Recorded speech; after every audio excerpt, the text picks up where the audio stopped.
તમારું શું કહેવું? એક લિમિટથી વધારે રિયલ એસ્ટેટમાં બાર્ગેનિંગ કરવું જોઈએ?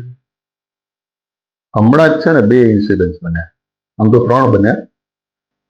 ₹1,00,000 જેટલી નાની રકમ માટે અ, એક ભાઈને ફ્લેટ ગમતો હતો.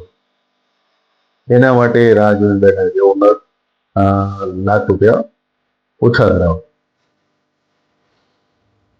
પણ બન્યું એવું કે તરત વેચાઈ ગયું. હવે એ ભાઈ મને કહે કે હું લાખના ઉપર બીજા લાખ તો મને એ ફ્લેટ અપાવો. પણ એ પોસિબલ ના થાય. તો જ્યારે આપણને કોઈ વસ્તુ ગમતી હોય ને ત્યારે એ વસ્તુ આપણે લઈ લેવી. પછી એના માટે અને વેચનાર પણ એક એમની લિમિટ હોય. એ લિમિટ સુધી પોતાની કિંમત ઓછી કરે. પછી એનાથી વધારે એ ઓછી ના થાય.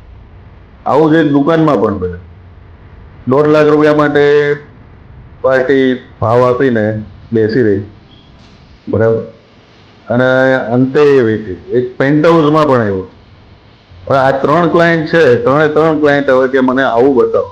હું એમને સમજાવું છું કે તમને કોઈ વસ્તુ ગમે, આ 4-6 મહિના 12 મહિના સુધી તમે કોઈ સર્ચ કરતા હો અને એ વસ્તુ તમને ગમી ગઈ છે, તો એના માટે આટલું બધું બાર્ગેનિંગ ના કરો. વેચનારને જો પોસાતું હોત તો વેચનાર એ ભાવે તમને વેચી જ દે. હવે પાછી તમારે 4-6 મહિનાની મહેનત કરવાની. તો એક રિક્વેસ્ટ છે કે એક તમે પોતે વેચતા હોય ને એ રીતે જ બાર્ગેનિંગ કરો. સામેવાળો તમે શું ભાવે વેચો એક પ્રાઇસ જોઈને બાર્ગેનિંગ. તો આ બાબતે તો સખત વિચારવાનું. લગભગ બધા બ્રોકરોને આવા અનુભવ થયા હશે.